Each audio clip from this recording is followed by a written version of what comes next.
I think I have 1, 2, 3, 4, 5, 6, 7, 8, 9, 10, 11, 12, 13, 14, 15, 16, 17, 18 people. Hello, Sonia.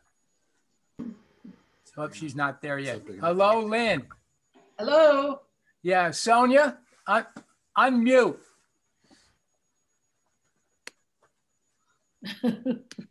Ellen, hello, Ellen. Right here. Hello, Ellen, and a guest.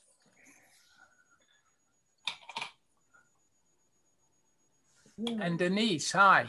So we'll begin this time by looking at a favorite topic of mine.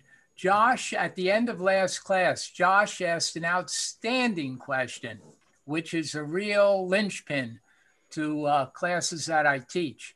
He asks, he asks of Mishka and Deborah Friedson, have you ever had a response from a responder that violated, was not the same as your intention in the piece you created, that had a different meaning from your intention? And my answer is, before I say more, is I should hope so, because that is what art is about. So artist's intention, I say the fallacy of artist's intention because it is fallacious. It's not just the artist who after creating the work, who is part of the meaning making. It's also the responder. And that's because you already know some of these things. Art is ambiguous. There's not one meaning. Art is not propositional. 2 + 2 does not equal 4, or E equals MC square. It's not like that for art. It might be for propaganda. You know, Jews are good or Jews are bad. Palestinians are bad or Palestinians are good. Nazis are bad. Arabs are bad.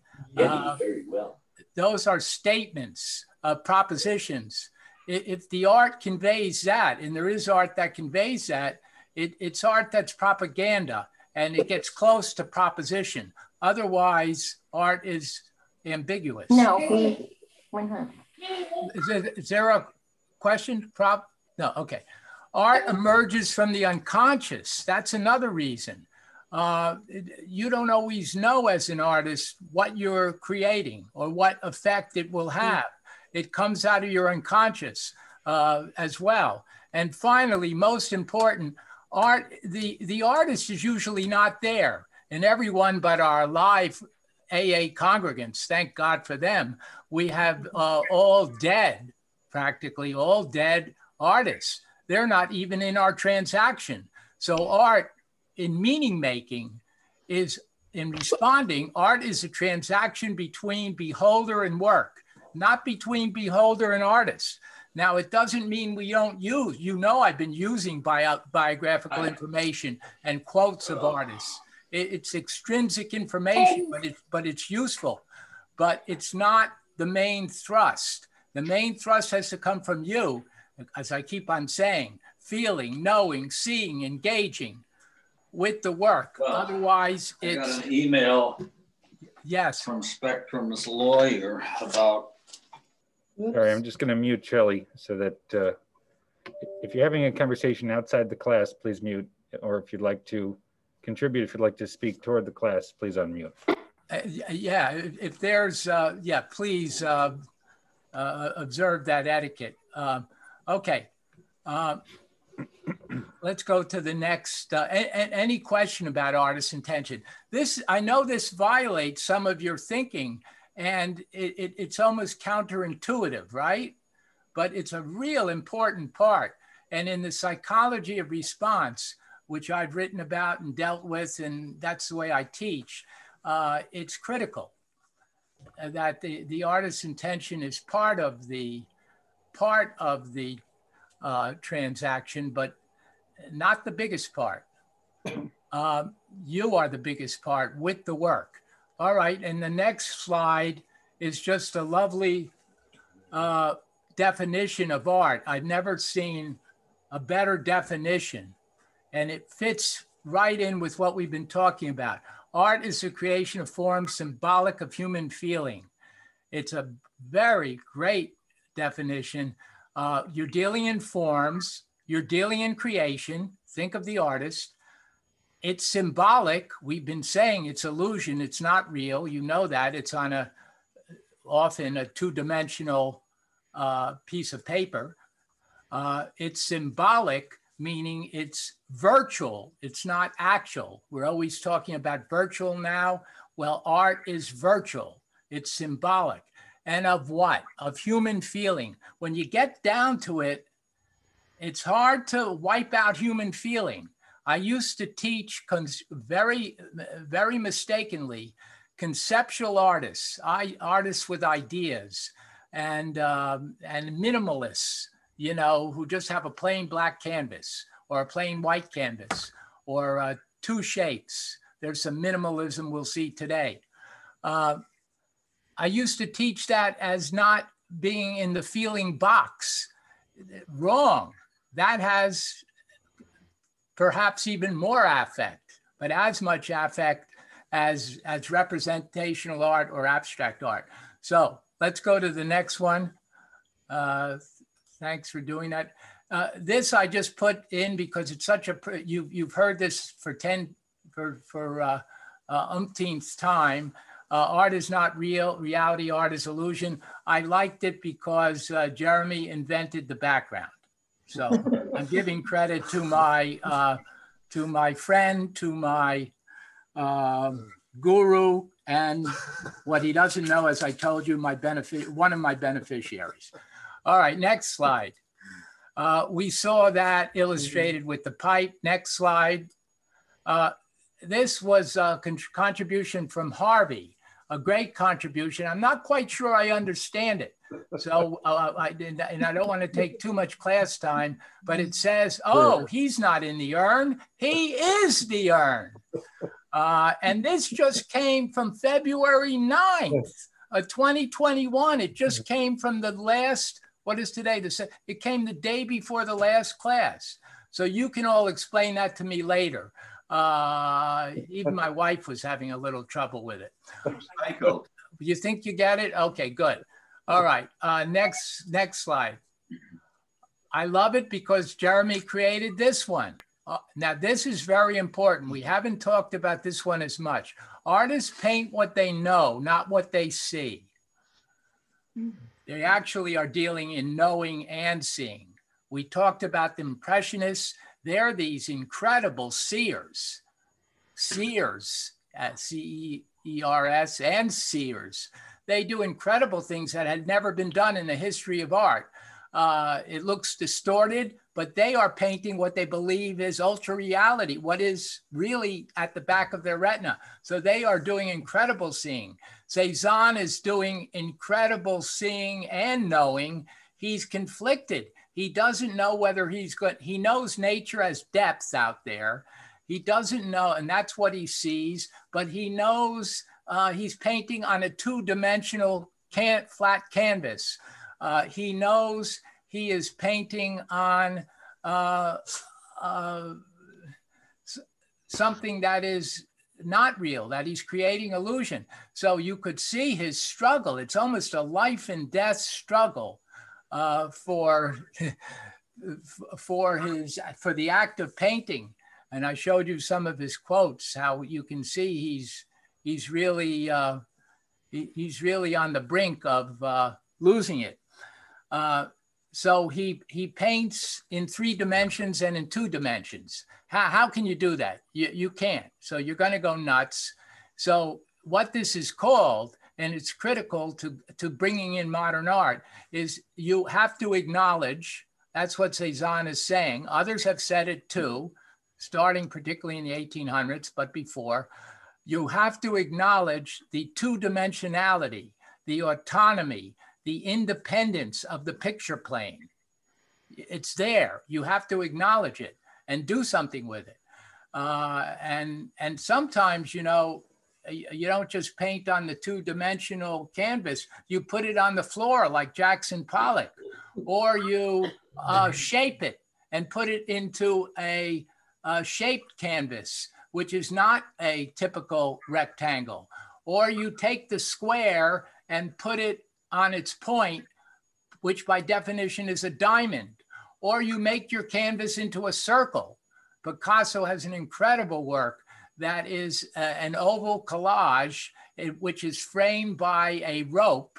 The rope is a frame of the table, of the painting, of the piece of furniture, and it is part of the collage. So he's playing with all of this seeing and knowing. What's my next shot? This is a great, here's 3 or 4 examples of what we mean about seeing and knowing. Look at the painting on top, which is by Theodore Jericho, a great French artist. This is from 1820. That is a real horse race from 1948. Even today, yesterday, I was watching television and the images were incorrect on the running of horses. Horses do not run with front legs out evenly and back legs back evenly. False. It took till, and it still hasn't fully registered. It took for photography and somewhat Gogh, who was around for photography, he got it right sometimes, to get the horse image correct. And look how they run. They need one leg for power and the other leg back, and then it gets power and surges forward. That's what we mean by an artist paints what they know, not what they see. In horse running, you can see why. It's hard to, until you have a camera, to figure out what's happening. But this is what we mean by the saying. You're painting knowledge. You're painting what other painters did. You're painting what you think is happening. You haven't seen it. Okay, next.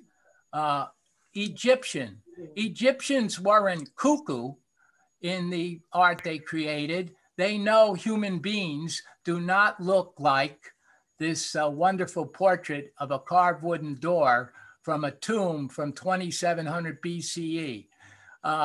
Notice the classic head in profile, but the eye is not in profile.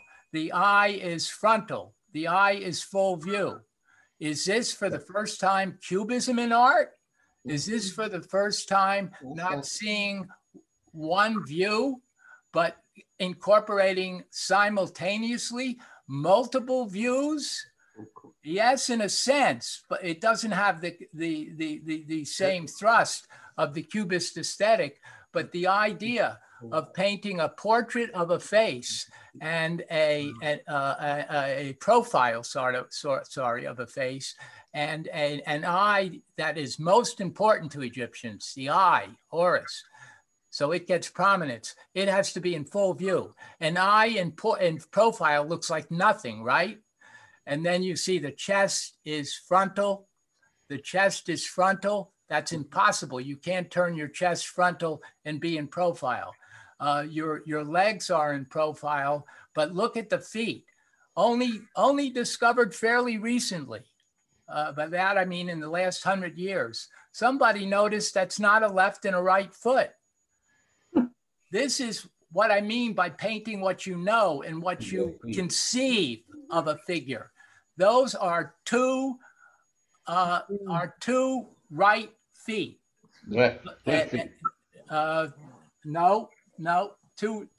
Two left feet, sorry. Because the big toe is on the outside in both cases. So the left foot is not a true left foot. The left foot is a true left foot, sorry, here. The right foot is not a true right. Oh, I can do this here. The left foot is a true left foot. There's in the left foot in profile, the big toe, I keep saying thumb, but the big toe would show. And in the right foot, the little toe would show, but it doesn't. It's the big toe. An incredible revelation. this is what I mean by seeing. Like my cousin looked at the Rothko and saw that there wasn't an horizon, that it was a vertical painting, not a horizontal painting. Incredible seeing, you know, just within the last year or two. That means we can see better always, all of us. We can see more. So this is knowledge. This is how they conceive the figure. It would look lousy to them to compose a figure as the way it would be seen, where you saw the kind of dissipating small little toes of the foot. So that's an example of artists painting what they know, not what they see. Then I show you this. I know I'm doing all the talking, but I really want to get through this crucial part. What's going on? They're both from the same time, 2700 BCE. I chose this deliberately. Egyptians aren't cuckoo. They know what they're doing. This is knowledge on the right side of your screen. This is what they know and what they conceive and what they want the human figure to be. Is my arrow showing? Yeah. Yeah, there's my mouse arrow. And on the left, it's much more, it's not completely, but it's much more naturalistic for 5,000 years old. How naturalistic. So they can see and they can know, quote unquote, correctly at the same time. I proved it by the same date. Isn't that stunning? It sends chills through me. It depends what you want to do with art. They have to conceive the figure this way. Eye is prominent. That's conception. That's knowledge. This is about epistemology, really, the study of knowing. And on the left, it's naturalistic or more naturalistic. This is fascinating. It looks naturalistic. It's a bunch of birds in an acacia tree. And I owe this observation to Edith Kleinman, who I don't think is with us today. Is Edith there? No. Edith loves birds. And Edith points out exactly what my wife and I struggle with. We've never had a bird book that works to tell us what the bird in our backyard is. Doesn't work for us. I mean, yes, a cardinal does. We can see the red. But anything beyond that, anything slightly subtle or even not subtle, it doesn't work. Well, it does me no good. I throw the book away. The Egyptians were smart. This looks very naturalistic, but each bird is drawn in the sense of what they know is the perfect specimen, it's the perfect bird. So it's naturalistic, but it's also knowledge. They're cheating there. I could recognize birds from the way the Egyptians did it. If only our books would do it that way. All right, so that's a little lesson on a very profound notion. Painters paint what they know, not what they see. Here's another example of painting what you know and not what you're seeing. Here's something from 1576 or so, 1538, 300 years before Manet. What's Manet doing? Remember, I told you art imitates not only life and maybe not primarily life. Art here is imitating other art. If art imitates other art, that means they're painting what they know. He knows Titian. He's studied the masters. He's painting after Titian. It's so exact. It's incredible.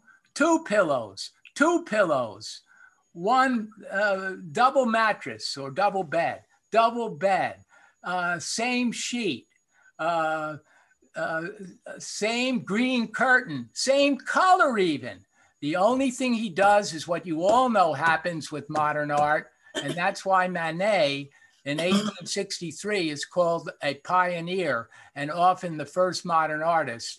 What does he do that's different from Titian? Look big. What's the biggest change? Bottle's prettier. something bigger that's right in front of you. The background. Yeah, the right-hand side. He obliterates this and brings it all the way up. He flattens the whole background. He's being true to the autonomy, the independence, the 2D dimensionality of a flat piece of canvas or board or paper. That's the big change. Everything else, and of course, he obscures a black servant. And then he's even, Manet is a little naughty. The legs are crossed in exactly the same way. The right leg crosses over the left leg. It does in the Manet too, if you look closely, but very naughty here. The slippers are partly kicked off, and Gogh's slippers, of course, this is a modern French whore. A modern French woman in her bordello, and it is a brilliant statement about, I'm going to paint what I want, not what you tell me to. Titian would, of course, be accepted. Manet would be rejected, because Titian, in the form of a god goddess, the nudity is fun. It's nakedness. If I can distinguish between nakedness and nudity. In Manet, it's outright nudity and naughtiness. Now here's another thing. Look at the same date, 1863. Is that exciting? This left-hand painting is accepted by the Salon, the French Academy, which makes the rules. Manet's is rejected. It's so sickening. They even reject the Salon and French Academy, the establishment, which all great artists rebel against, all avant-garde artists, and he's in the avant-garde, the advanced guard, rebel against. The Salon grants them the privilege of having a salon of refused art. Salon des refusés, it's called. Correct. That's kind of very what's the word I'm looking for? Patronizing, yes. But look, why is this accepted? Because it's the birth of Venus. It's nakedness. It's not nudity. It's not naughtiness. That's accepted, that's rejected. And because this is painted very naturalistically, and I don't want to put this down pejoratively. Art books do that too much. And I don't, if you want an art book on 19th century art, the best one is by Robert Rosenblum, because it treats these as their own works and doesn't say, because you're not painting in the advanced guard or the avant-garde, it's a lousy painting. That's poor criticism. But critics would have knocked this one for not being modeled properly. Look at the skin. Look how flat this section of the painting is. Look how flat. It's not modeled. Da Vinci would have been horrified. No sfumato, no careful modeling. Here it's perfect. Okay, you've heard enough about that. Art is ambiguous. I show you one work. What does ambiguity mean? It means two things, as we've been talking about it. It means multiple meaning. That head is an automobile, but it's also the baboon's head. It's a clever pun. It's one example. It's an easy ambiguity. By the way, there are baboons there, not one baboon. Here's one, and here's another. And remember, this is also part of artists painting what they know. Certainly, this is what they know, not what they see. There's no such baboon like this. But more importantly, this is off the Madonna and Child schema. A schema or an archetype, something that's been true for thousands of years. This is an updated Madonna and Child schema. What else could it be? Baboon and young. That's painting what you know, not what you see. And then primitive roots of modern art, we've talked about it. The best example is that fantastic Demoiselle d'Avignon painting, the first painting in the history of modern art. This is another great example. This is 4,000 to 5,000 years old before the Jewish artist Modigliani. Great artist. It's out of focus, by the way. great painting in a close-up of motherhood. So it's off of the Madonna and Child schema. If I showed you the whole thing, the child would be there. But it's for all practical purposes, almost 5,000 years later. And look at the similarity. The similarity being that they're both anti-naturalistic. They're both anti-naturalistic. That isn't their purpose in either case. All right. Now, just to close up, there's been a recent, by recent I mean the last couple of years, an incredible discovery with Van Gogh. You may have noticed there's been a lot of Van Gogh movies, including one with William Dafoe and others, and there's a lot of controversy. Did he kill himself, or did he commit suicide, or was he killed? One of the puzzling things is they didn't quite find the last work he was working on. Well, I shouldn't say that. They didn't find his easels and paints, which maybe suggests some sort of foul play, but that's kind of anecdotal. But the main thing I want to show you is this new discovery of Van Gogh. But first, I showed you a lot of Cezanne. I showed the two things he painted and struggled with. The two themes he painted, the two subjects, only two, pretty much, few exceptions, in the last 30 years of his life were Mount Saint Victoire, Mount Saint Victory, and still lifes, over and over and over again, hundreds of them, taking 3 or 4 years, going back to them, not being satisfied, going back, never signing the works. That's not a signature down there on the lower left. Rarely signing the works. And of course, in still lifes, I showed you in Mount Saint Victoire how he's juggling this problem with seeing and knowing with 2-dimensionality and 3-dimensionality. Here he's juggling the very act of perspective and simultaneous multiple views of the same object. And he is painting the way he thinks he needs to for the autonomy, the integrity of the work of art, for it to fit. So for example, this bowl here is way stretched out to the left. There's the base of a bowl. A bowl base is usually in the center. It's much closer to the right-hand side than the left. The left is stretched way out. Why? Because he has to fill the composition there. It would look ridiculous if this was a gap to him. So he distorts. Now he distorts. He also is in front of this painting, but he's also on top of it, because if he was strictly in front, you couldn't see into the bowl so clearly and markedly as this. Look at the knife. The knife, you think he's a nut and can't paint? No, we know he can paint this.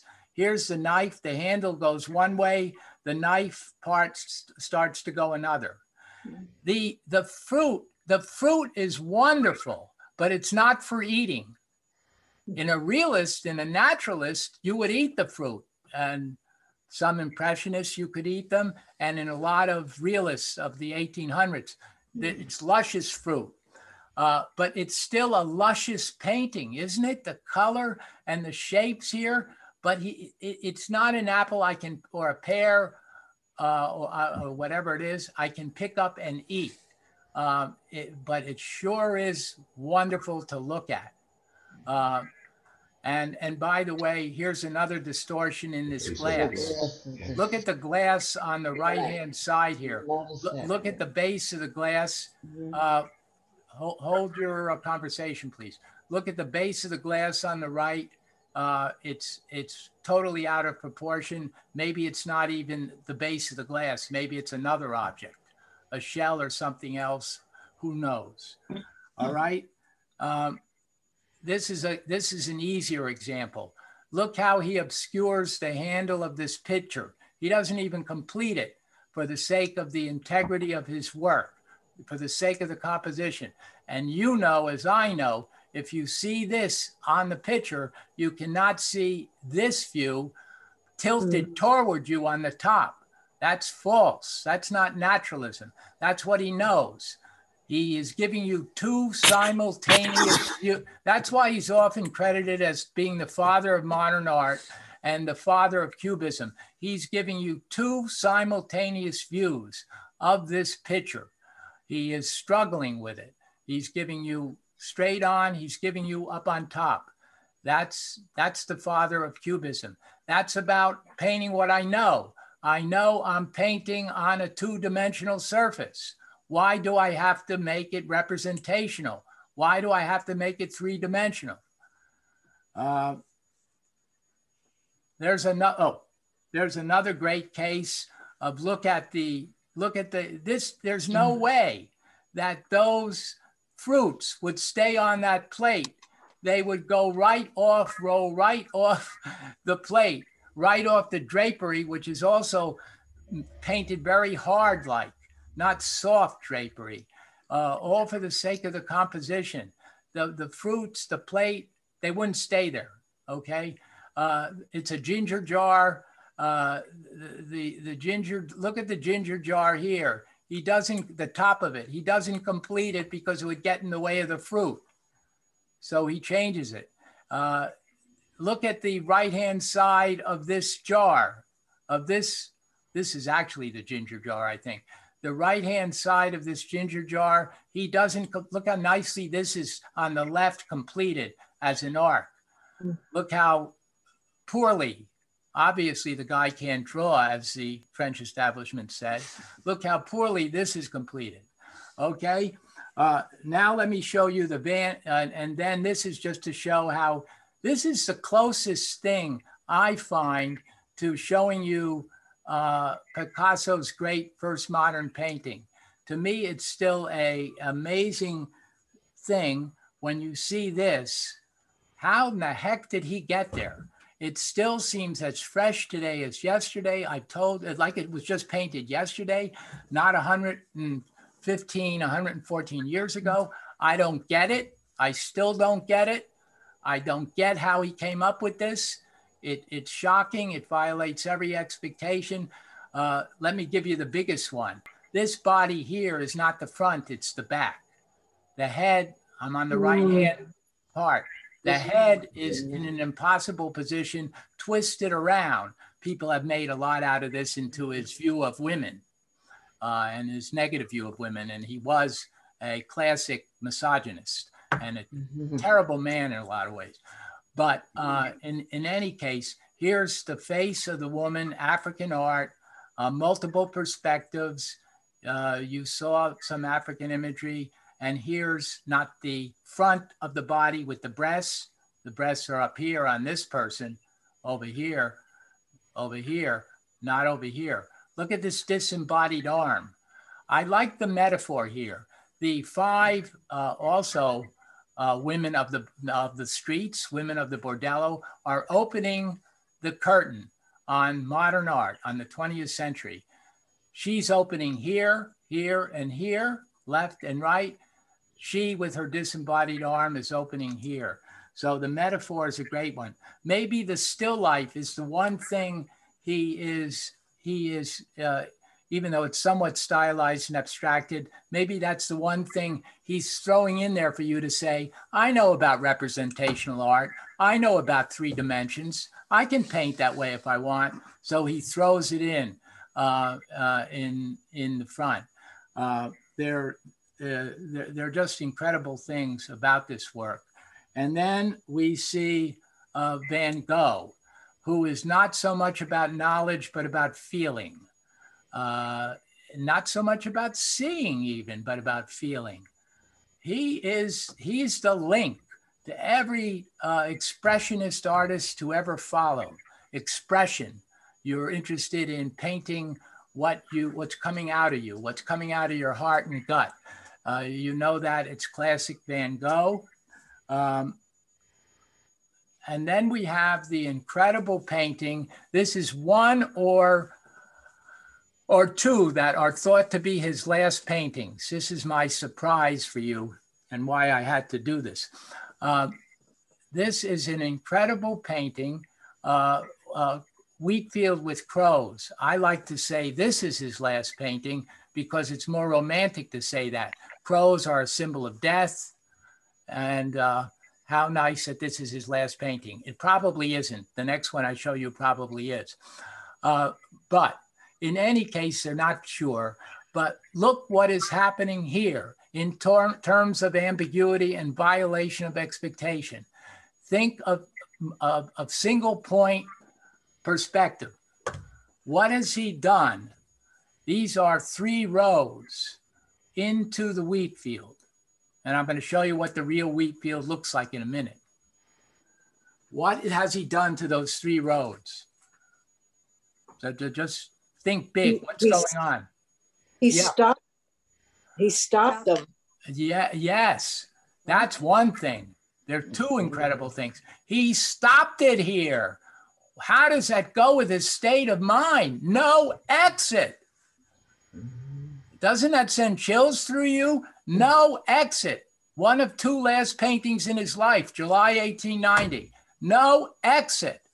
Now, what's also happening is the 3 rows are reversing traditional perspective.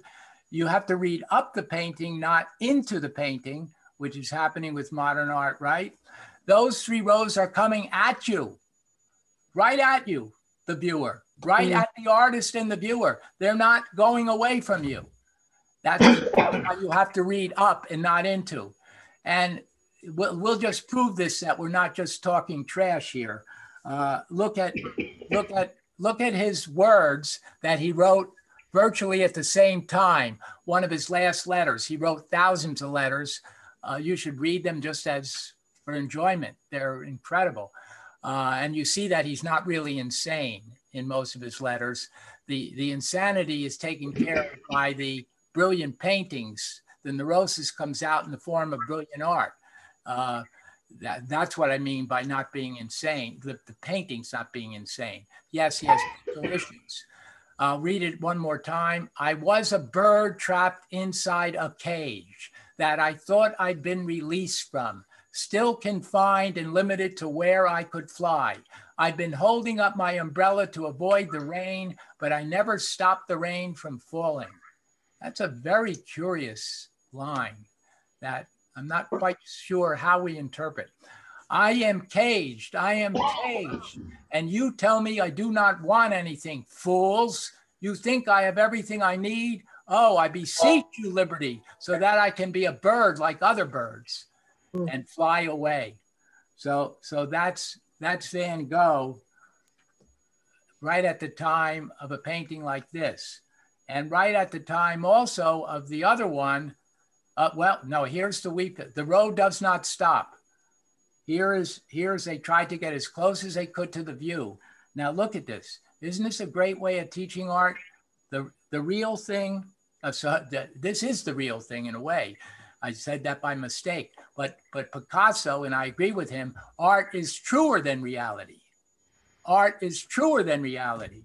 Art is the creation of forms symbolic of human feeling. Here's so-called reality. It's as close a view as I can get. You can see what Van Gogh is doing. You can spend hours on this to try to talk about paint strokes and brush strokes and color. And that's the wheat field as it exists today, pretty much. I was seeing the roads very differently. I was seeing in which in here in the wheat fields, yeah. Yeah. Well, how do you see the roads? Well, you don't see the nexus. You don't see where they meet. You just assume that they meet.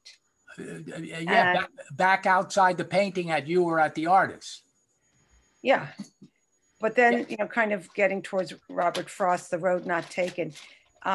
He sees 2 options, perhaps going off to the side, but there's this pointing directly towards that place where there is no exit. And that seemingly knowing, especially what he's written and what his mindset is at that point, there's no exit. I don't think that's a contradiction from what we're saying. Yeah. Bird.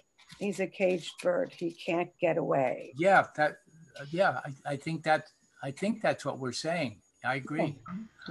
And the last painting I'll show you which you definitely have to read up the painting and not into. Isn't this incredible? It's a detail of tree roots and trunks. This is probably his last. They're not sure whether this or the wheat field is. This is the discovery. It's an incredible discovery. You can see how he's flattened everything out. You can see how he is attacking the canvas. He's assaulting the canvas. If you look at Van Gogh canvases, they've had trouble preserving some because the brush stroke, the force of the brush and the assault practically goes through the canvas. All right, now look at this incredible discovery. This is colored for your, I don't particularly like the colorization, but this was discovered really in around 2018. Somebody was trying to figure out where this last scene was. Naturally, 130 years after it was painted, 1890 to 1920, this was all obscured by weeds. And there's another shot that shows all the weeds, but somebody very scientifically was clever enough to remove all the weeds, found the comparison, and then, don't be confused, this is what was also found, and it was painted, it was a postcard, it was photographed between 1900 and 1910. This is a photograph within, and this proves the point of what they found, because it's evidence that only 20 to 30 years after Van Gogh's death, this was a postcard of the time. So they're not making anything up. And this is north of Paris, by the way. It's not near Arles. It's Auvers-sur-Oise is a river that winds from Paris north. And there's your true photograph. Here is it side by side. I cropped for you, or Jeremy cropped, and it's it's incredible. Look at this. Look at this. Now it's changed, but they had to take all the weeds out of here to get that. It's really quite a fascinating thing. And just for romantic sake, I've never been there. Here is the wheat field. This is the same wheat field where he painted wheat field with crows, a little bit over. And how fittingly that he and his brother Theo died there, simple graves. Here lies Vincent van Gogh, Theodore van Gogh, or Van Gogh. And Theo died just a little bit after Vincent, about 3 months of syphilis. That's not really known. And he was Vincent's patron, of course, and close friend. And there's just a Cezanne to show you he's got some depth, but he's doing the same thing. You have to read up the painting more. You read a little bit into it here, but that's modernity. Here's Gauguin, and here is a quote unquote religious work, and one of the few that we can find that uses Hebrew iconography, the Hebrew Bible. This is Jacob wrestling with the angel. The incredible thing here is, and I'd like to ask you questions on this, but in the interest of time, I can't. So I'll just tell you, the painting is divided into the spiritual, into the mystical, into the vision, and into the real. These are real Breton, that's also north of, in northern France, B-R-E-T-O-N, Breton women with their vision after the sermon. They are such believers in their lives. I don't want to say in their simple lives. They are such believers that they can actually see this mystical vision, which Gauguin is painting, but you and I perhaps could not see. It's Jacob wrestling with the angel. It's the vision after the sermon. And look at the brilliance of using the tree. Very flat, big, bright color, very expressionistic. That's why he's a link to modernity too. Flatness, the red color is luscious and wonderful. And red is, though goes across, unites both sides, both the real seeing side and the mystical side, right? And then where did he get all this? This is one influence I haven't showed you. It opened up in 1870s or so. The whole East, the Far East, Japan.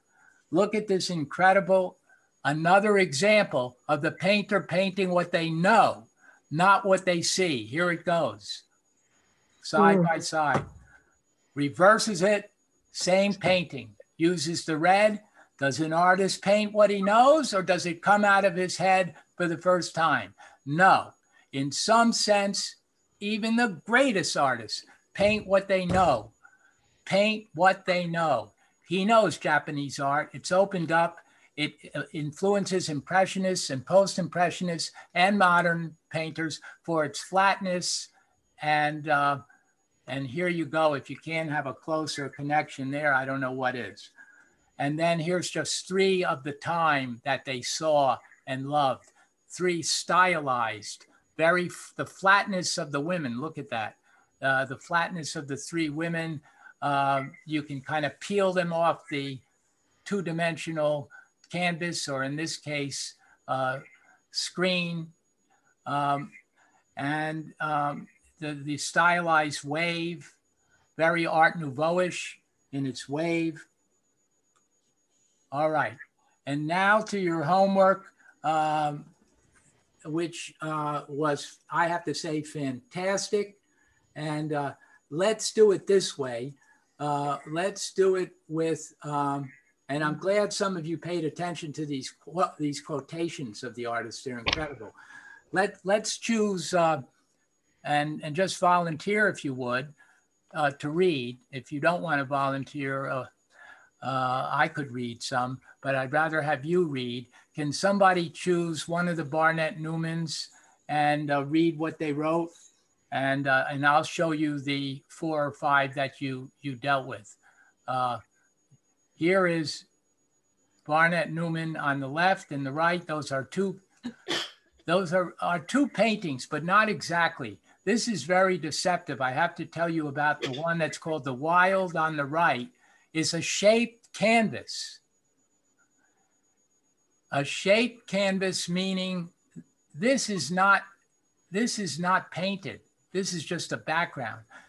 This is hung, and it is simply 1.5 inches long by 8 feet high, wide by 8 feet high. You got that? It's the first shaped canvas in the history of art. Do you mean that the canvas is bowed or in some way? I mean that it is the canvas is shaped over the wood that is the frame of a canvas into 1.5 inches by 8 feet high, and it is painted, and that is the painting. He is showing you this, and it's marvelous to look at with this, which are done at the same time. When they were exhibited, this huge painting, the footage is tremendous, and this little painting on the right were across from each other. Barnett Newman doing a little, almost like wittily saying, I can paint small too. I don't have to paint grand and sublime like this. John, maybe say what looks like a red line is actually painted. Yeah, is there confusion about this? The actual painting is the red, the whole painting, and the actual painting, I think they understand that, Susan, is the red line. In other words, these are called zips. This is a zip in a painting, and this is a zip all by itself. The first shaped canvas. Frank Stella later on made these shaped canvases famous, but lots of artists have. And this is not a shaped canvas, but it certainly is a huge one. It looks like a kind of a triptych, but it is a triptych in a sense of not in reality of being 3 pieces of wood, but in the sense of 3 parts to a painting. So I like that comparison that some of you made. This is not separate. This is not a separate painting. It's the white that's painted in the painting. But let me get you, and then this is Stations of the Cross. the third station on the right, and his obelisk. So who wants me to, so choose somebody, choose one and read me your response as a starting off point. And we'll do this in the interest of time with each of them, each of the four artists. Yeah, Bobby, thank you. Which one do you want to focus on? Well, I've got the Newman on in front of me because that's where you're at. And that's fine. Okay, broken obelisk. And if somebody else wants to share their response after Bobby, go ahead. Bobby? Well, I mentioned it, but okay, let me read. For Newman, I vacillated between the broken obelisk and Vir Heroicus Sublimus. After some thought, I found the sculpture to be strong and powerful, but I quickly lost interest and kept going back to Vir Heroicus Sublimus. It is larger than my eyes could take in at one glance, and I kept having to move my head from left to right. With each turn of my head, I kept getting after images from the fine, subtle vertical lines located at each end on the large central red panel. The use of color and the locations and sizes of the vertical marks keep intriguing me. If I have this experience with a small reproduction, I wonder what the effect of the original might have. And you asked me this morning, I guess you sent it out for a feeling. And I found that with all the paintings that I responded to, I didn't want to translate what was going on in my body into another language, i.e. words. I just felt comfortable responding to what my eyes were seeing and what it was doing inside me.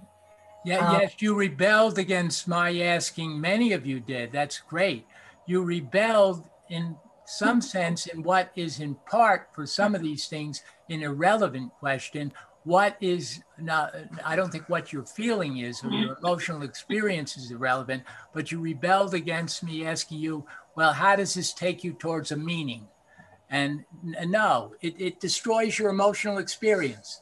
I like that. Many of you in one way or another said that. I'm sorry to interrupt. Go ahead, finish up, Bobby. Yeah. I'm done. The next one is godly, then on and on. Yeah. So anyone else on a Newman? I'll do one Newman. that gets, Jeannie, which one do you want to focus on? Unmute, Jeannie. There you go. Start again. Did you unmute, Jeannie? Okay, yeah, there got you go. me. You Okay. can all unmute unless Right, there's sorry. noise in the background. Go ahead. All right, I did the Stations of the Cross. Okay, good. All right. So All right. I wrote, I was drawn to the Stations of the Cross. The title of the work is part of its ambiguity for me. I wondered why he chose a Christian theme for a secular work. And I will say here that you said in your comments that it was actually a religious work, not secular, okay? The religious event referenced in the title is brutal and cruel, yet the paintings are subdued in color and style, almost serene. Looking at the series of paintings, I have a sense of solitude and isolation. I thought his quote about giving someone a sense of his own totality and separateness is well reflected in this work. The lines in each painting never touch. They run vertically as if connecting earth and heaven, but not each other. How do you Each like that? painting As is if unique. connecting earth and heaven. Yeah, Right. go ahead. Each painting is unique, yet fits within the series. The paintings are timeless in their abstraction and stylization. Mm-hmm. That was what I wrote. Yeah. And I think there was another response here that I also asked someone to read. Am I right about that? Yeah, it's mine. Okay, yes. You can't see my face. But mine was the Stations of the Cross, but it was feeling. I found this so powerful. My immediate reaction was one of aloneness, needing to absorb the atmosphere by myself. Calls for me to contemplate, to think, but mostly to feel. Why do I feel the need to be alone here? I want no distraction from other people. There's a solemnity and a need to move from one part to the next in silence. Yet the meaning of the Stations of the Cross is universal. In Christian theology, we all know it's a universal experience of mankind being saved by the sacrifice of Christ. But in a non-Christian way, my experience with this painting and my contemplation of it are shared by all who come here. There's a commonality here. We will all suffer, we will all die. Yet there is more than sadness. There's the understanding that there is a we, that while each of us has sadness that is unique to us, we are all united in this universal experience. I just found I would want to stand there. I would want nothing else around me, nobody's footfalls, nobody breathing, and just absorb it and take it in. And certainly not a stupid teacher asking you what the meaning is, which would destroy entirely the emotional experience that you're having. Yes. Bravo. That's what you're supposed to be having. I could show these paintings. That's what my wife wanted me to do without saying anything. I learned from this Musar, you know, this mystical psychological thing in Judaism. I was very affected by it, but I learned many things from that teacher. Two of the most practical were, I think I told you this already, she reads every poem twice, or we are asked to read every poem twice when we first hear it. And that makes sense. And then when we look at anything, an image, or for that matter, anything, we look at it for, 30 seconds to a minute, not for 10 seconds. And that's what you want to do here, looking and feeling. We want it, we could go on, but I don't want to. Anybody else on Newman, or shall we move to another one? Yeah, we better move on. This one, by the way, I love some of your meanings. And let me just ask you, how many think this is a negative work because of the broken obelisk? How many get a feeling of negativity on this? Raise your hand. Negativity, anybody? No. Oh, you are outstripping us by leaps and bounds. One? Maybe. And how many get a positive feeling? Yes, most of you. I think you're right. I think it's an incredibly emotional work, and one that I too see as having a positive message, if I have to put a message on it. Plus marveling at the way he put these two forms together, as all of you pointed out. And it changes, of course, according to its environmental season and setting. I don't understand. Yes. The negative positive question.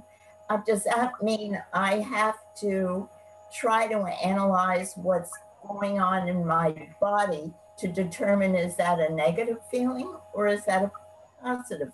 Yeah, I think I'm asking you, I said it rather simplistically, but the real question is there an emotional experience that you're having with this?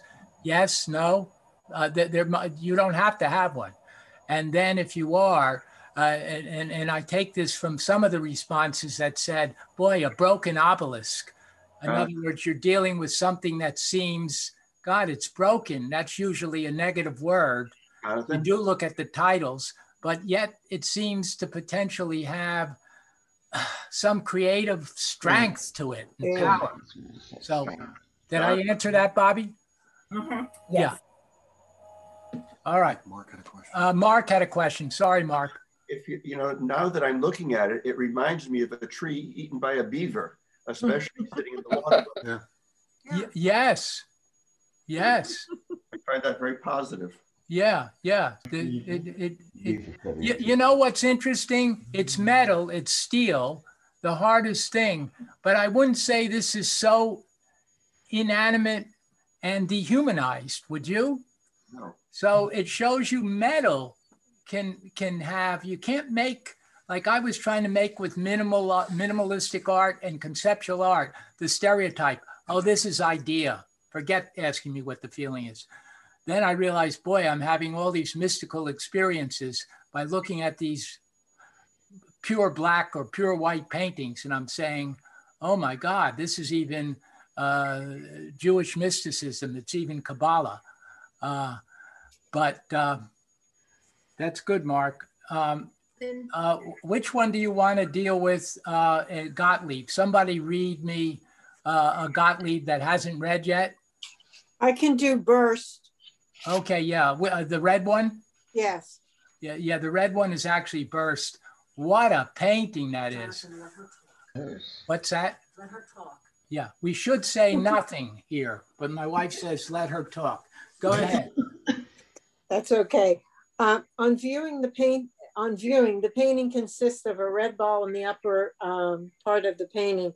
There is a band of tan at the bottom. There are black lines or squiggles, dots, drops, and splotches on the bottom. The large red ball reminds me of a very hot sun appearing to shimmer or beat down. Thinking of the ball as the sun and the tan at the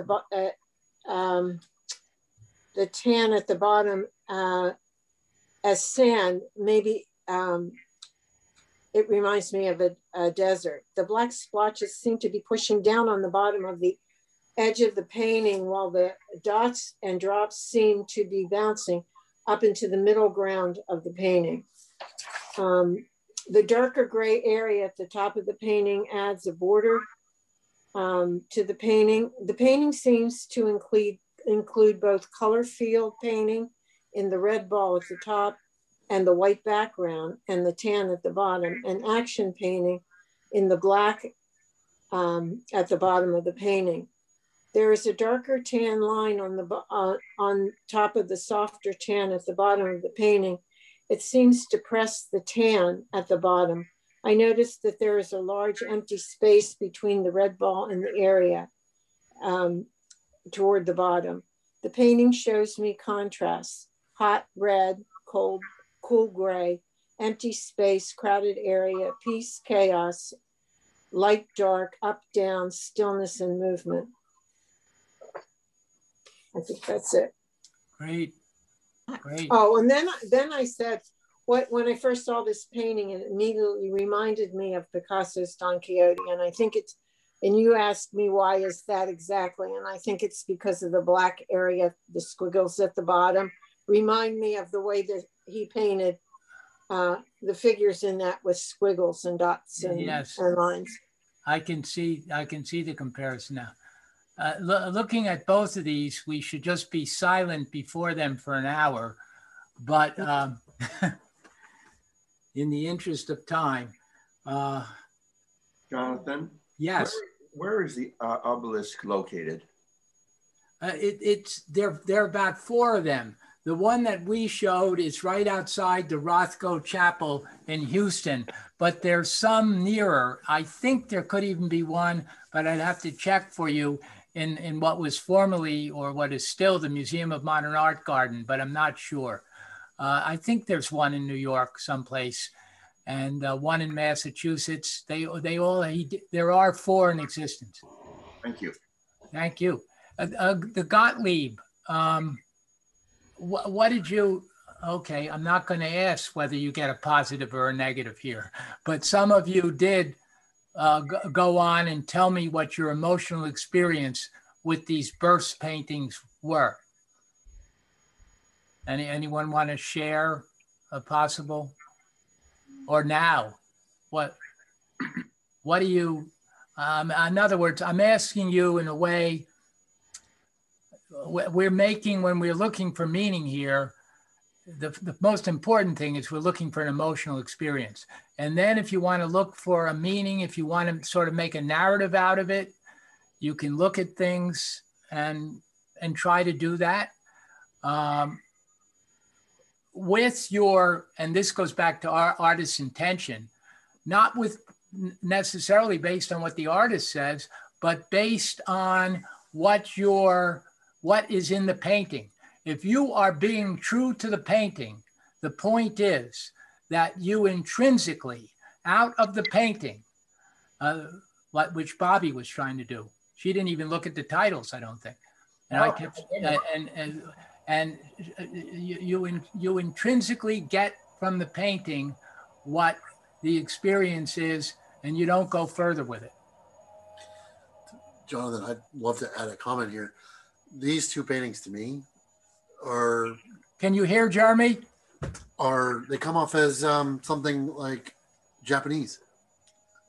Like I see the Empire of Japan in the right. Mm-hmm. And then on the left, it looks like almost like a Japanese writing in the blues. The calligraphy. Yeah. No, I think that's a good comment. Yeah. And the wood blocks, the Japanese wood blocks comes to mind because of the red in the sun and the dark, like I don't know. That's what I get from that. Other people work towards something that was destructive, and yet was both destructive and dangerous, yet potentially positive, and while explosive, positive and moving towards some kind of completeness, some kind of statement of calm and potential well-being. Jonathan, I just had a thought. I'm looking at these two, and the thought that came into my mind was it Carl Sandburg's poem, Fire and Ice? No, that's Robert Frost. Robert Frost. Excellent, excellent. And the blue is ice and the red is fire. Fire, yeah. And Fire and Ice is about basically the destruction of the potential for the destruction of the world, either by fire or ice. Man is the enemy, right? Man can do it by fire, atomic bomb, conflagration, or for that matter, climate change, or man can do it by ice, environmentally, climate change again. And he's very witty. He says, take your choice. Is it fire or is it ice? Like two roads, diverged in a yellow wood. Take your choice. Let's go on because I want to get you. Somebody read me their unstill still life. Somebody wrote some great comments on that, or just tell me about it. What do you see here? Well, I'll try. Go ahead. I see fear and tragedy and sadness because of the dark colors and the black stripes. And it gave me, although it was painted in 54 to 56, it gave me a feeling of today. Maybe the sadness that we feel because of COVID. The black lines down are covering a mask. To me, it looks like a mask. And, just when looking at it, it just made me feel what I'm feeling, very sad about what's happening in the world. And it related to COVID to me. Yeah, no, that's a perfectly valid response. And it was painted pre-COVID, but we don't live a year or a month without the kind of feeling that might be portrayed by this painting. Some people felt there could be a way out. The arrow here they pointed to. I think Lynn, you did that. That was very perceptive seeing over the fence, over the barrier. It's an amazing work. It looks three-dimensional. It looks like shaped canvas. It looks like assemblage. It's a flat painting. Here, this is a painting. The beige is part of the painting. All right, let's go to Helen Frankenthaler, and I'm going to say, let's do this one. Because if I had to, many of you said you didn't like modern art. We've heard that from a lot of people, and you particularly don't like abstract art. If I had to get somebody to like abstract art, I might go with this one. Of all the paintings I've shown, of every single painting I've shown to you in this class, and we dealt with several abstractions, this is the one I'd say, oh, you gotta love this. This is how I can get either a 5-year-old or a 50-year-old.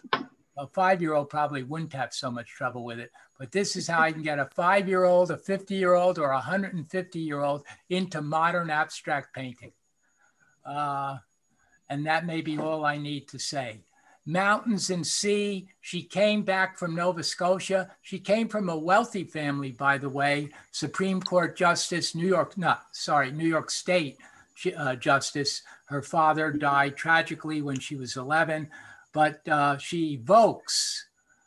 She doesn't do a narration. She doesn't do representation. She evokes the feeling she wants by this incredible new technique, new technology that she discovered. Yay for her. Not Jackson Pollock. She discovered it. And that is the soak stain method of taking turpentine when she was working with oils, diluting the oils and using the oils to create. This was not done on the floor. Could have been, but it wasn't. Using the oils to create this translucency, this transparency, this incredible, you all said it, incredible beauty, this joy, this delight. It is a landscape of joy and delight that owes everything to Matisse and not a damn thing to Picasso. This is Matisse's influence on modern art.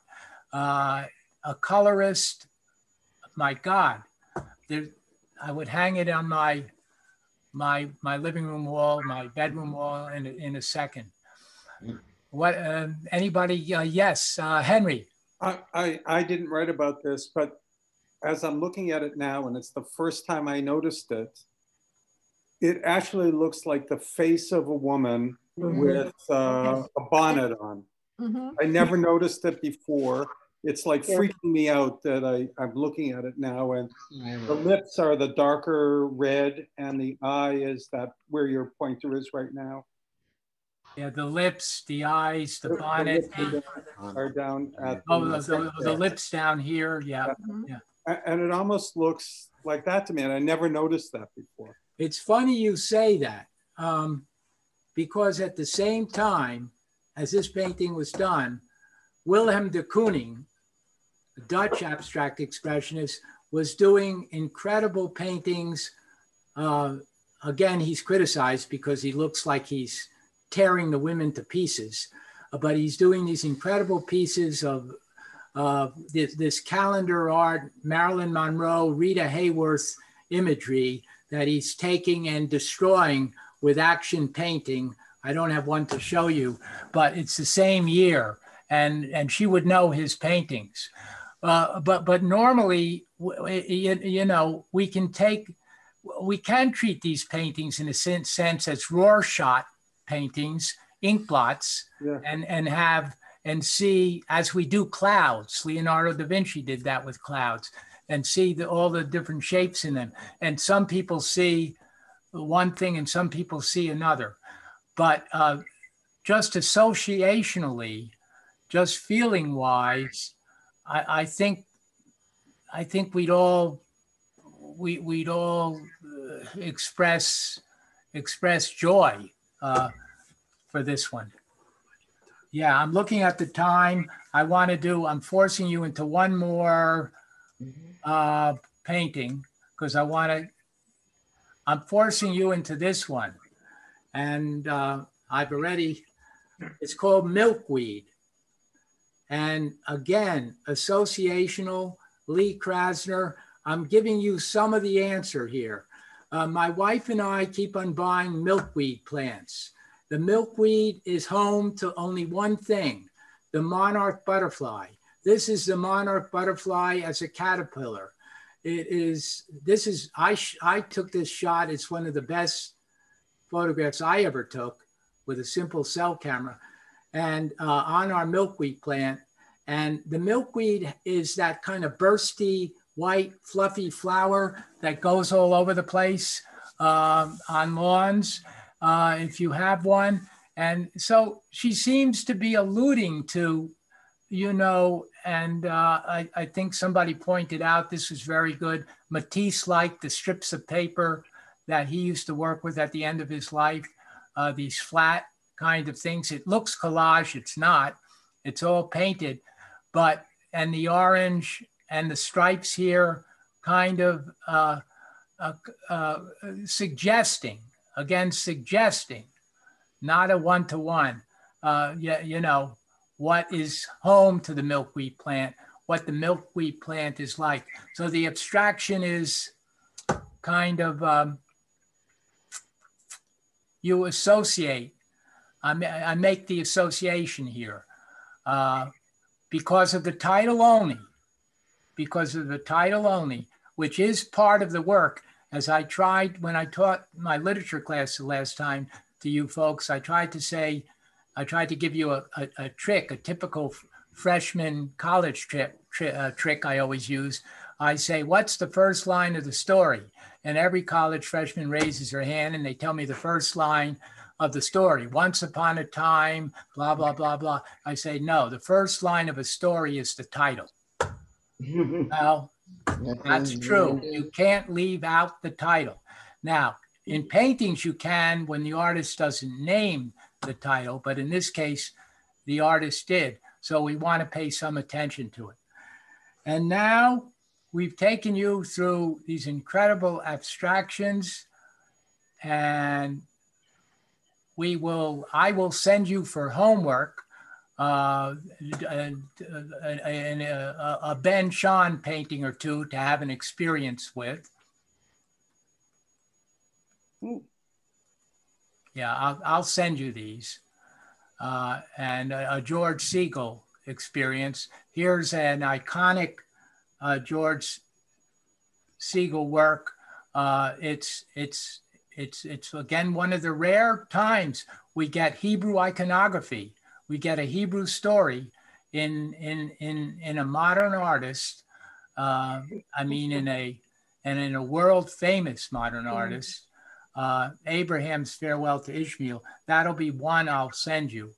And now let's go, though, to, yeah. Just click on it.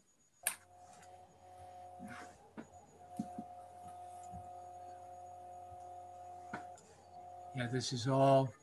I will send you some Holocaust art as well, but I want to spend enough time now and look at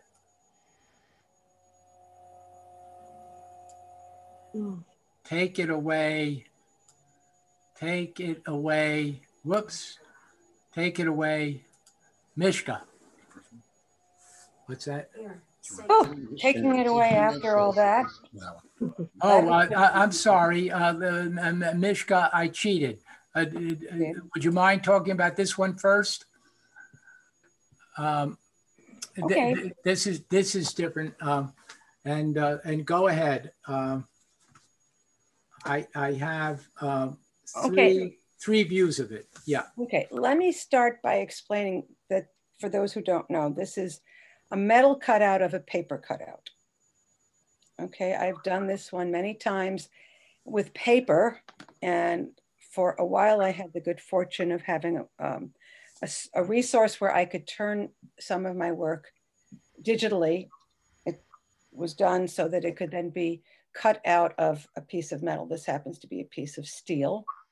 And the process here was water jet, such that the same thing as what a dentist uses to, a modern dentist will use to drill out a tooth. Before I talk anything about this piece, I think there are a couple of things I wanted to say. One is that I am not a painter. I am not an additive artist. I don't put things on canvas or paper or anything like that. I take it away. I'm a subtractive artist. And that puts me in a very different field from anything we just saw. Some sculptors are additive artists and some are subtractive artists. So you think about the Obelisk one, that's an additive piece where the sculptor put things together. But then you think about more the likes of, Rodin. I'm sorry? Rodin. No, I'm thinking further back, and I'm blanking on who. The sculptures of David, for example. That's Michelangelo. Thank you, Michelangelo. Thank you, Edith. That is carved out of a piece of something. So that's a person, that's a piece that's a subtractive bit of art. So what you need to do specifically with this piece is look through it in part. You'll see, anybody who knows, that it's installed in the biblical garden outside of the synagogue. And that is in part because it's a shviti. A shviti comes as part of the Psalm, excuse me, Psalm 16. And it is the Yod-He, Vav-He, the name of God, the unpronounceable name of God. And in essence, it's also what should not be written unless it's intended to be kept forever. I saw that tiny little bit of that first painting that you showed, Jonathan, where the woman is on the beach, presumably. She's writing Yud-He, Vav-He, the name of God. In Psalm, excuse me, 16, it comes from Shviti Adonai Lenegbi Tamid. I set the Lord always before me. It is a meditative object. The idea is that you look at this and you see through it, and you see God in any number of ways that one sees God. So you, excuse me, God in nature, because of the grass and whatever greenery is back there. And you see God with bricks and modern life. It's the Yud-He, Vav-He, and I don't know whether you can see it, but the Yud comes across as the head. Hey, Vav-He. Right. The He is the shoulders and arms. The Vav is the torso, and the second head is the pelvis and the legs. You can see my hand in the upper corner, which gives you a sense of this, of the size. You can see it in the picture by, excuse me, by the walkway at the garden, also giving you a sense of size. This is a negative. This I see through it. And that's a large part of the point of doing, excuse me, of the paper cut art that I do. I'm aware of both positive and negative, and that's a very important thing when I'm working with the artwork that I do, because I also, it's not, this happens to be three-dimensional because it's steel, so it's three-dimensional on its own. But when I'm working with paper, I try to make sure that I can in some way introduce the the element of shadow to give it a sense of more of dimensionality. Excuse me, my voice is just off. I don't know if anybody has any questions about it. The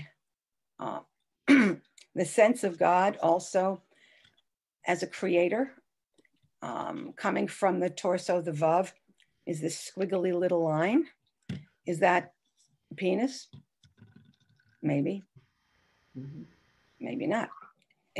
This is definitely, this is one in the eye of the beholder.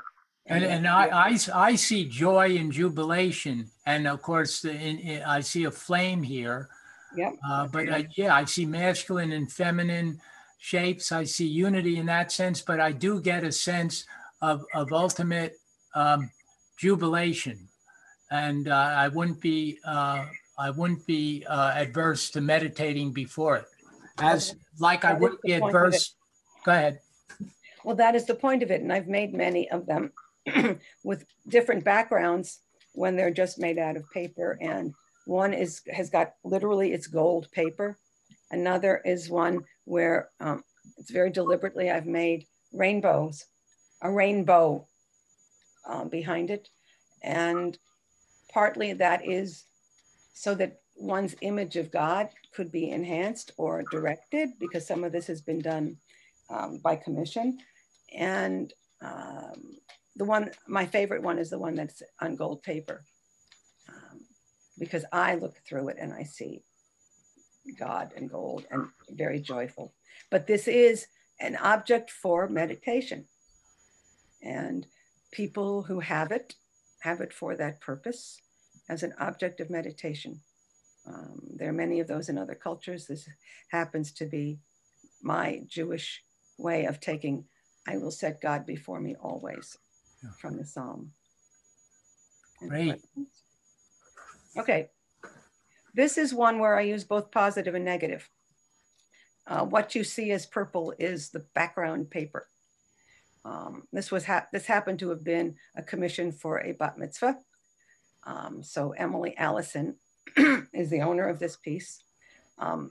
There's text around it from her Parsha, and that is, of course, in the positive, except for where it needed to be cut into the paper itself.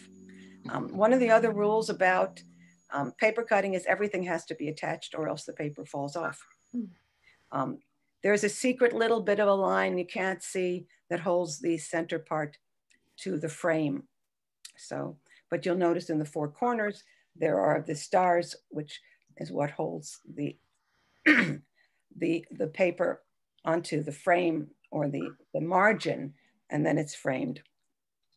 But here, the use of the negative and the positive, I really like to use both, to have both of them happening at the same time. And you can barely see it because of the photograph, but it has been shimmed, meaning that when it's framed, it's pulled away from the paper. So it's not laying flat.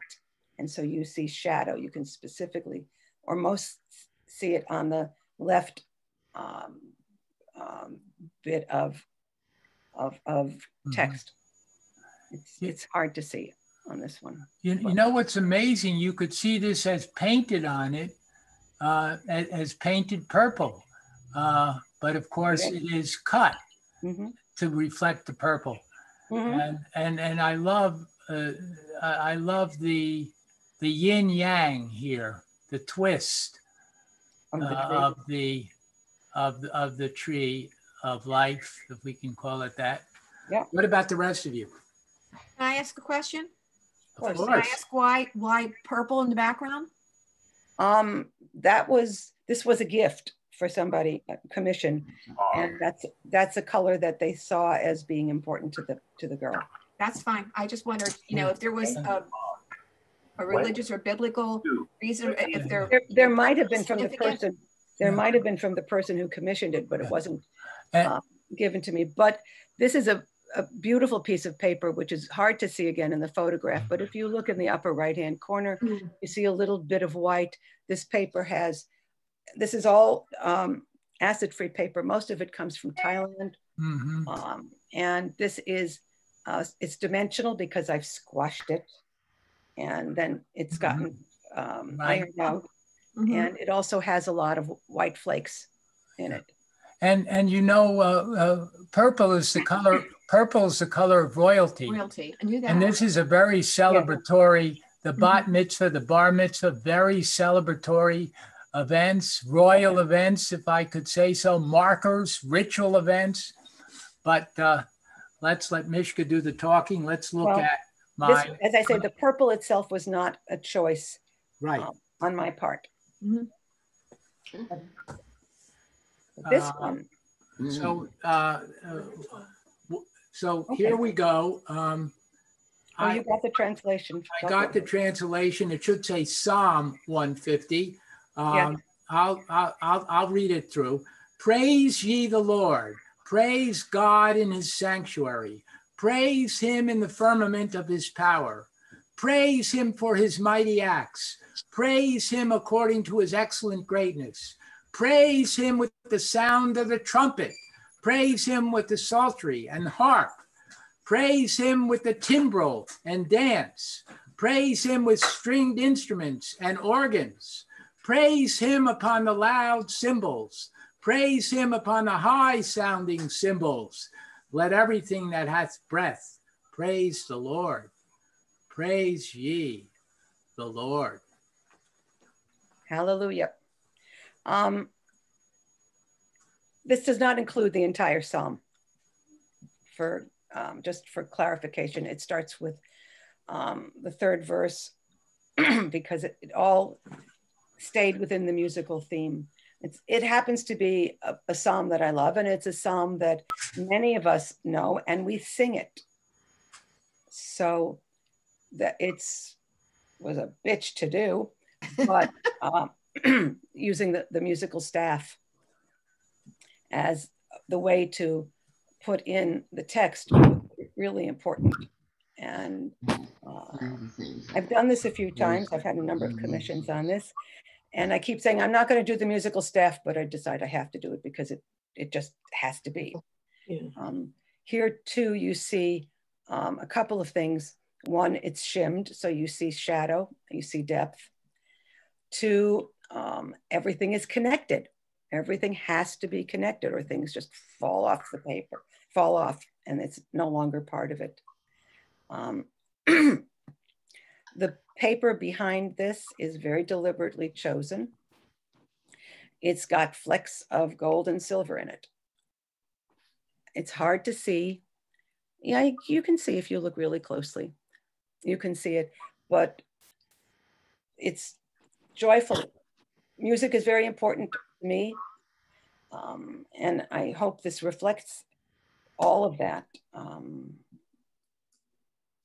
Questions? Comments? All right, let's go to question. That is beautiful. Henry? Yes, I'm curious, Mishka, how long does it take you to do this particular piece? A long time. It depends. With all of my pieces, it's kind of, first you have to get what you want to do. My pieces are very intentional.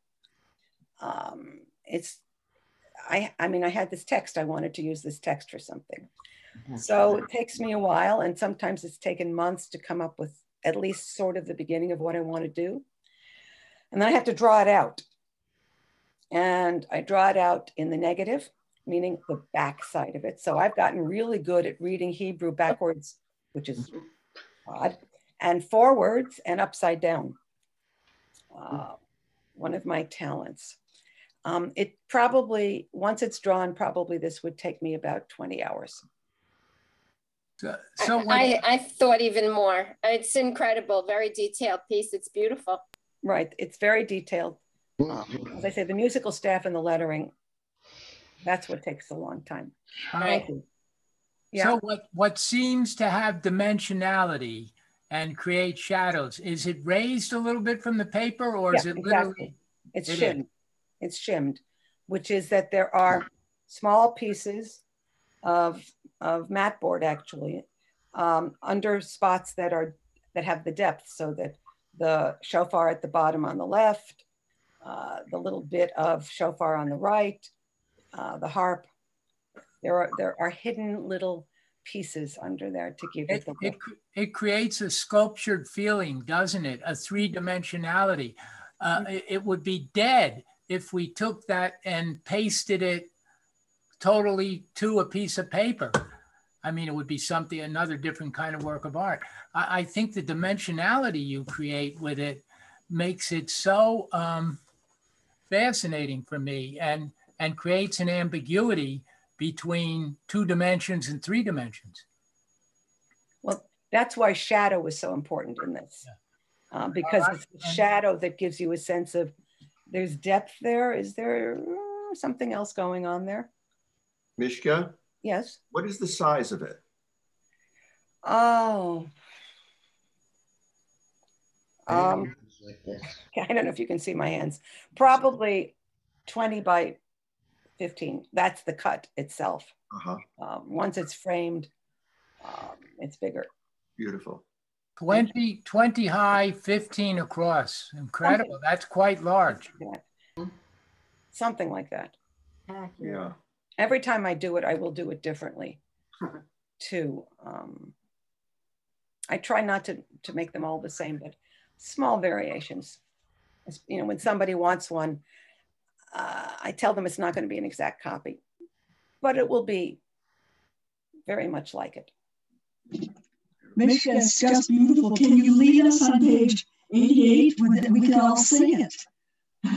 I will not lead that. I want her to be we can do that after we can come back to it and stay for that. I do want her to to talk about her last piece. Oh, sure.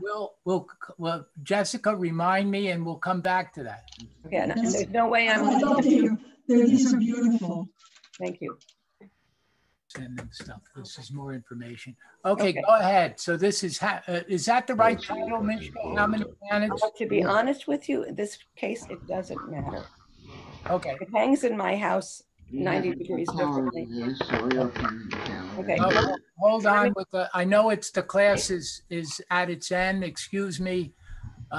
Please stay if you can. I'd like you to see this, but if you can't, it's okay.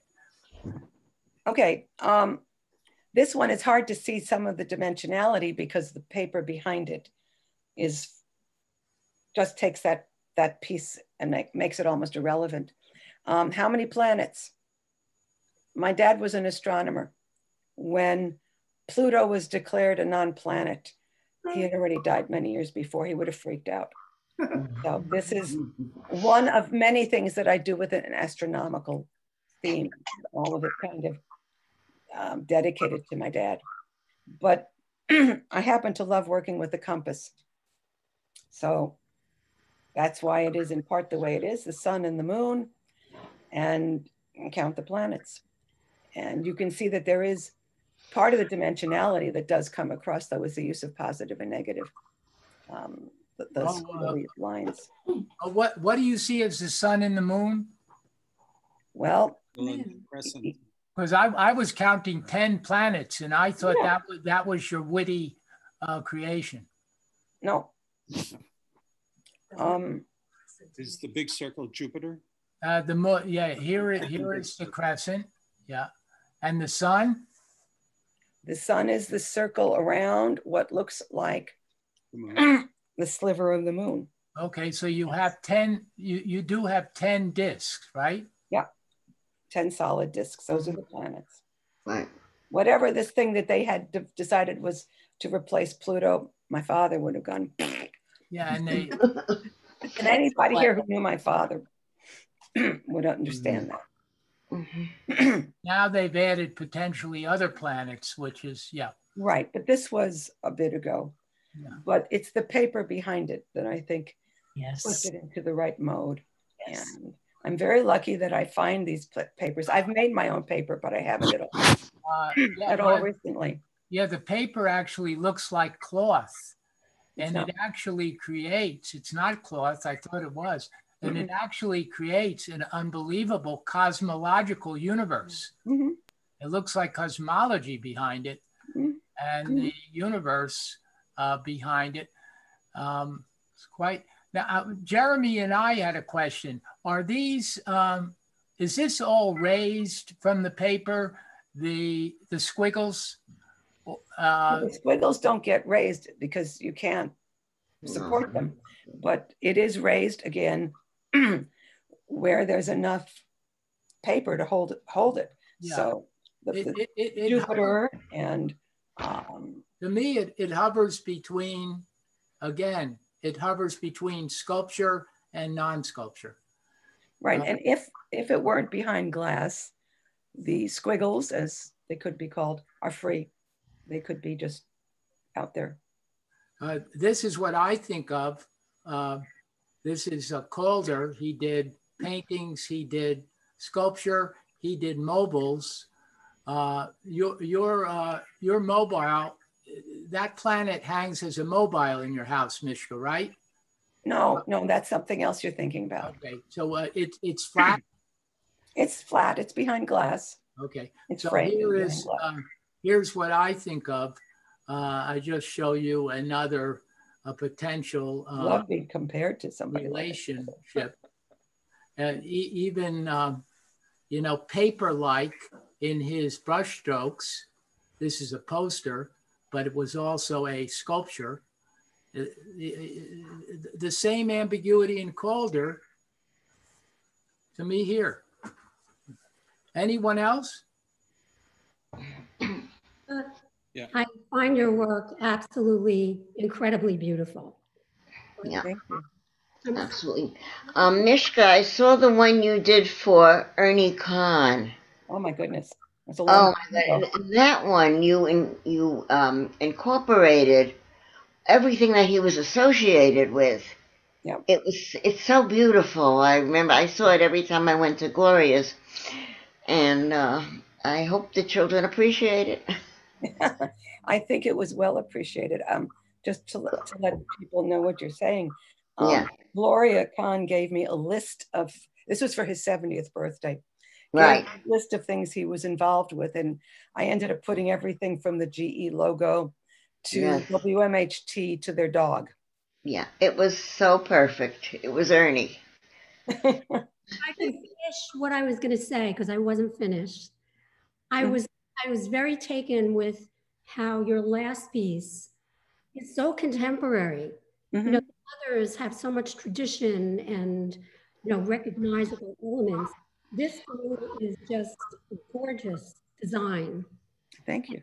It looks to me as though it should be a sculpture. But well, okay, that's a good idea. I don't have. Is this a paper cut? Did you use the same process to do this as you did the others? I'm sorry, I'm having trouble hearing you. She's saying, could it be like the Shviti maybe and be turned in that process? No, that would be fun. That would be great fun. I haven't got anybody doing that for me now. Go ahead, Harriet. Yes. Is this a paper cut done with the same technique that you did all the rest? Yeah, a number 11 or 10, depending, X-Acto knife. It's all cut that way. Really amazing. Beautiful. Yeah. It's beautiful. I would wear it around my neck. Well, I don't, you know, when I said 20 hours, it's not 20 straight hours. Trust me. These squiggles, they are out of one, the whole thing's out of one piece of paper. The squiggles are not separate. No, they're with all of them. It's one piece of paper. That's truly incredible. That's why I said everything has to be connected to everything. There's no glue except someplace where you make a mistake and you fix it. But no, it's all one piece of paper. So that's why, it hovers into collage, and you think that she's done it by separate pieces of paper, but it's not. It's one piece of paper. One piece. Let me just say about paper cutting, it's a very old form. No way I invented it.